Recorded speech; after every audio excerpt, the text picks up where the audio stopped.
Охриѓани го поздравуваат поставувањето на системот Safe City и во туристичките центри. Очекуваат истиот да воведе ред особено во екот на туристичката сезона, кога велат влада е тотален хаос по улиците. Да донесат и да биде кој што требат.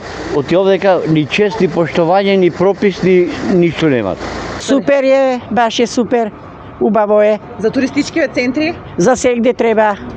Гужба голема, возила има многу и морат нешто да се прават, иначе крај му немат. Би требало да се воведит, кој што гледаме овака, дека оди све на подобро, ама ќе видиме.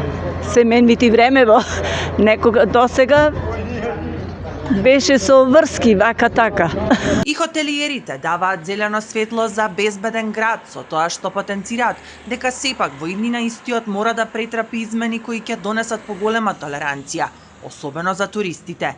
Според планот во туристичките центри Охрид и Струга ќе има вкупно 40 камери, од кои досега поставени се 4 на автопатската делница Охрид-Кичево меѓу селата Горенци, Требеништа, Ботун и Новосело, но засега не се издаваат казни, бидејќи системот е во фаза на техничко тестирање.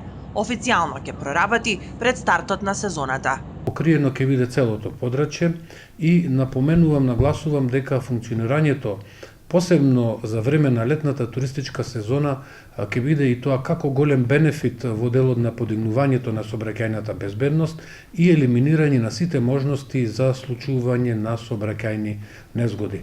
Инаку безбеден град на територијата на државава за една недела регистрирал 4991 прекршок, најмногу за брзо возење. Од тој број 641 мерка за сторен прекршок од страна на возачи кои управувале возило со странски регистарски таблици.